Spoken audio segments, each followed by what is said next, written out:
जय हिंद दोस्तों, स्वागत है आपका हमारे यूट्यूब चैनल एग्जाम ट्री पे। बिल्कुल ललन टॉप प्रैक्टिस सेट के साथ हाजिर है। Bihar civil code peon, Bihar civil code, Patna high court model practice set number 8 होगा। इससे पहले बहुत सारे प्ले लिस्ट बनाए हुए हैं। प्रैक्टिस सेट का PYQ है और मॉडल सेट भी है। ज़रूर चेकआउट एक बार कीजिएगा, निश्चित रूप से यहाँ से आपको लाभ मिलने वाली है। पहली बार है, लाइक शेयर सब्सक्राइब जरूर कर दीजिएगा। हम हिंदी के क्वेश्चंस को यहाँ देखेंगे। महत्वपूर्ण क्वेश्चंस 35-30 क्वेश्चन यहाँ आपको मिलेंगे, विथ एक्सप्लेनेशन के साथ मिलेंगे। पहली बार लाइक शेयर सब्सक्राइब जरूर कीजिएगा, बेल आइकन को दबा दीजिए। PDF के लिए टेलीग्राम चैनल को ज्वाइन कर लीजिए, क्योंकि तमाम study important Lalan top PDF आपको हमारे टेलीग्राम चैनल पे मिलेंगे। लिंक डिस्क्रिप्शन बॉक्स में अवेलेबल है। चलेंगे हम लोग MCQ हिंदी क्वेश्चंस के बिहार सिविल कोड प्यून का। पहला क्वेश्चन आप सभी के सामने है। पहला क्वेश्चन आप सभी के सामने यहाँ पे है। समान अध्ययन के 35 क्वेश्चंस होते हैं, फिर मैथमेटिक्स के 35 क्वेश्चंस हैं, और 15 जो क्वेश्चंस होंगे आपको यहाँ पे इंग्लिश के होते हैं। 85 क्वेश्चंस और 15 जो मिलेंगे भाइबा। चलिए, पहला क्वेश्चन है, रिक्त स्थान को भरने के लिए उपयुक्त शब्द का चयन करना है। उपयुक्त शब्द का चयन करना है, और हमारे पास जो वाक्य दिया है, रात की नींद डैश होती है। हरी होती है रात की नींद, तीव्र होती है, या मोटी होती है, या गहरी होती है। तो रात की नींद आपको क्या होगा, गहरी होगा ना। रात की नींद गहरी होती है। अगला है गद्यांश है। गद्यांश 5 नंबर के पूछे जाते हैं। बहुत ही आसान गद्यांश होता है। एक बार पढ़ने के बाद आप बारीकी से इसको बना सकते हैं, कोई बड़ी बात नहीं है। तो चलिए हम लोग अब गद्यांश को पढ़ते हैं। गद्यांश आप यहाँ के सामने हैं।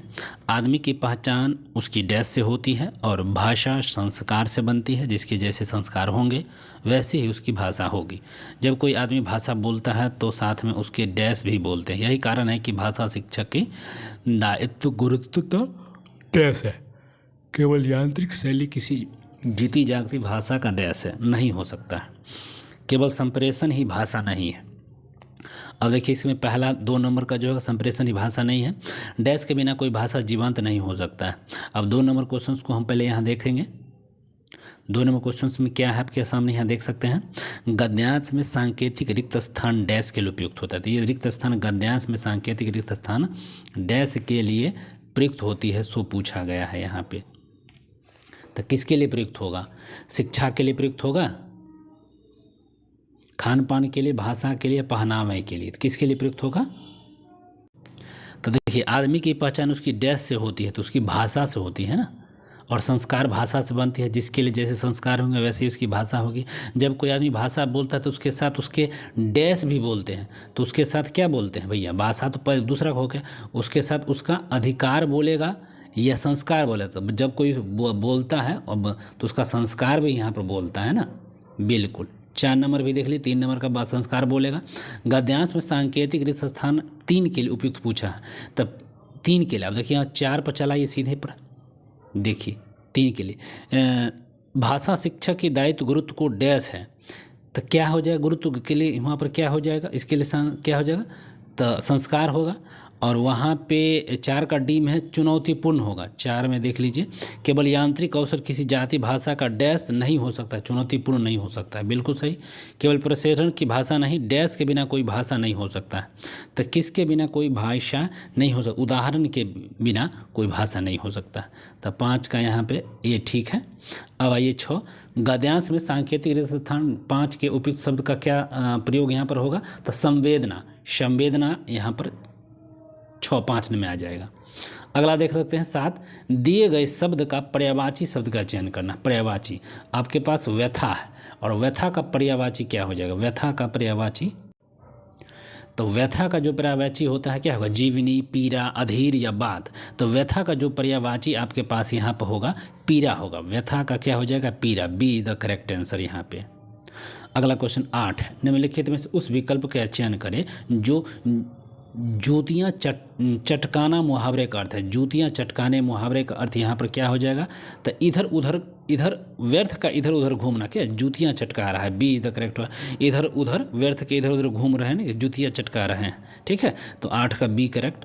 अगला 9 देखिए, दिए गए वाक्यांश का वह भाग ज्ञात करें जिसमें कोई त्रुटि है। तो कोई त्रुटि यहाँ पर पूछा जा रहा है। डॉक्टर अबुल कलाम आज़ाद और मिसाइल एक दूसरे के पूरक हो गए हैं, तो उन दोनों का ये सम्मिश्रण पूछा गया है। तो पूरक हो गए हैं, एक दूसरे के पूरक हो गए हैं, यहाँ पर एक दूसरे के पूरक हो गया है, पूरक हो गए, ठीक है। पूरक एक दूसरे के पूरक क्या हो जाएगा यहाँ पे, हो गए हैं, तो पूरक हो गए हैं, ये हो जाएगा सी करेक्ट।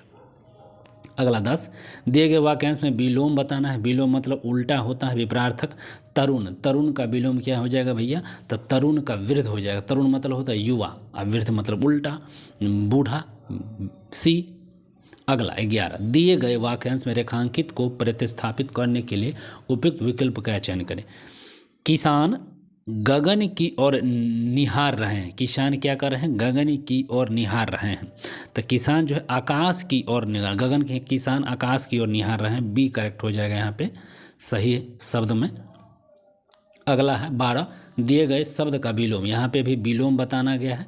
तम, तम मतलब क्या होता है भैया, तम, तम का अर्थ होता है अंधकार, और इसका विलोम क्या होगा, प्रकाश। सीधा बते, तम मतलब होता है अंधकार और इसका विलोम जो होगा सीधा बी करेक्ट, प्रकाश। नेक्स्ट क्वेश्चन अब देख लेते हैं। दिए गए वाक्यांश के लिए एक शब्द चुनिए। दिए गए वाक्यांश के लिए एक शब्द चुनिए जिसकी आयु लंबी हो। जिसकी आयु क्या हो, लंबी हो, उसको हम दीर्घायु बोलते हैं। सीधी सी बात है, दीर्घायु कहिए यहाँ पे। तो जिसकी आयु लंबी होती है उसको हम दीर्घायु कहते हैं। 14 अब देखिए अगला, दिए गए वाक्यांश के लिए एक शब्द को चुनना है।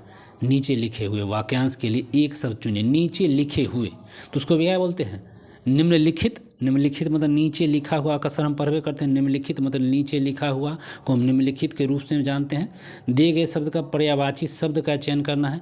केशव, केशव का पर्यायवाची क्या हो जाएगा भैया, तो गोपाल। केशव का गोपाल होता है। केशव का पर्यायवाची सेम, केशव, गोपाल, कृष्ण भगवान। अगला देखिए, सही वर्तनी शब्द का चयन यहाँ भी करना है, ठीक है।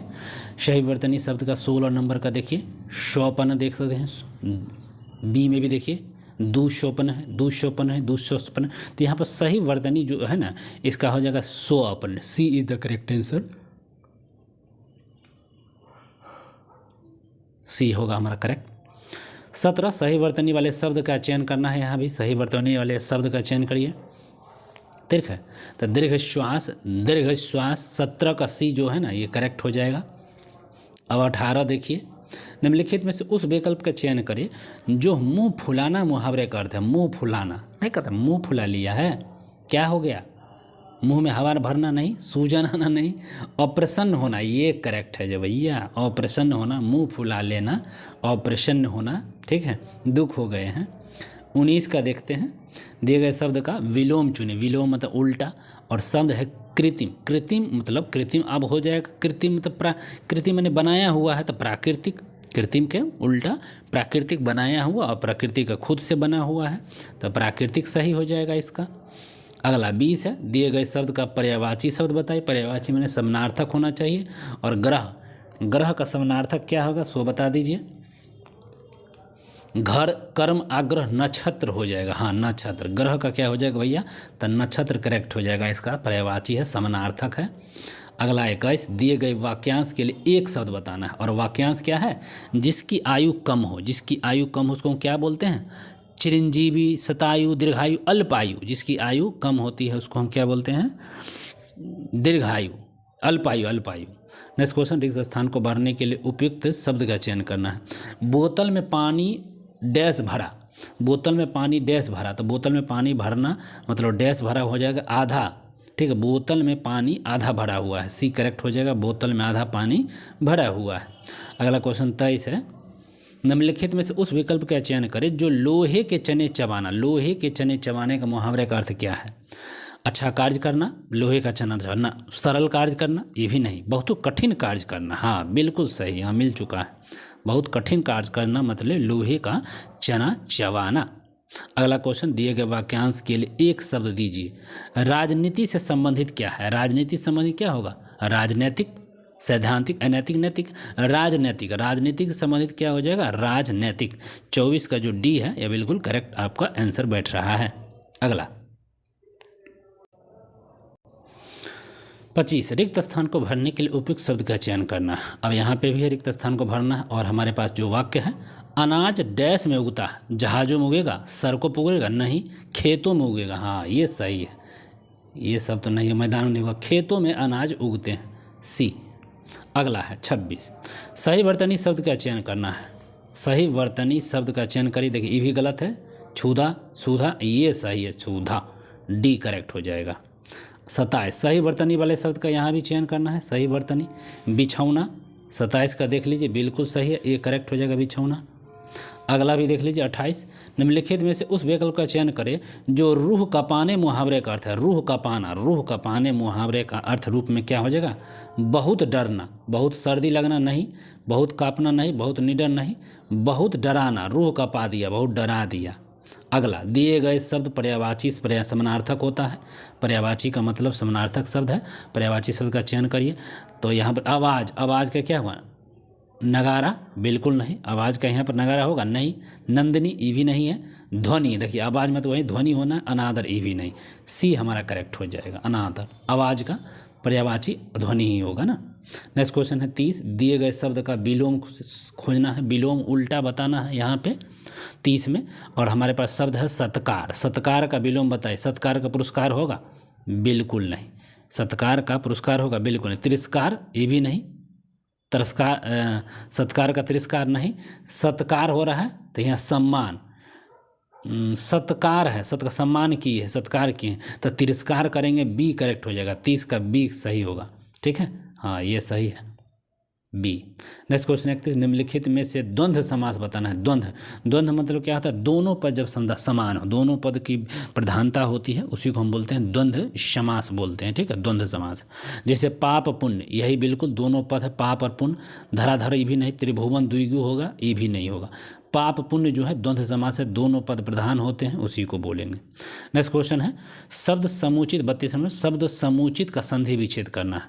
समुचित, ठीक है, सम जो उचित होता है, इसका हो जाएगा 32 का सम जोर उचित। देखिए सम, ये हलंत वाला सम जोर उचित, ये ठीक है, ये भी गलत, ये भी गलत, और सन दिया, सम जोर उचित, बी करेक्ट होगा।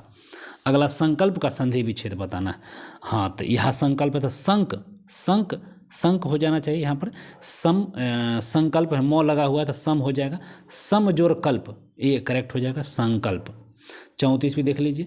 मोहन ने रोटी खाई, मोहन ने रोटी खाई, इनमें से ने कौन सी विभक्ति है। मोहन ने रोटी खाई, मोहन ने रोटी खाई। आसन्न, संदिग्ध, सामान्य भूत, खाई, तो हमको लग रहा है सामान्य यहाँ पे भूत या आसन्न भूत, आसन्न भूत हो जाएगा। मोहन ने रोटी खाई, बी करेक्ट हो जाएगा। और अंतिम और लास्ट, वर्णों के उस समूह को जिससे कोई निश्चित अर्थ निकलता है, डैश कहलाता है। वर्णों के उस समूह को जिससे कोई निश्चित अर्थ निकलता है, उसको हम क्या कहेंगे, तो शब्द कहेंगे। उसको हम क्या कहते हैं, शब्द। वाक्य नहीं, वर्ण समूह नहीं, वंतव्य नहीं, तो उसको हम शब्द कहेंगे।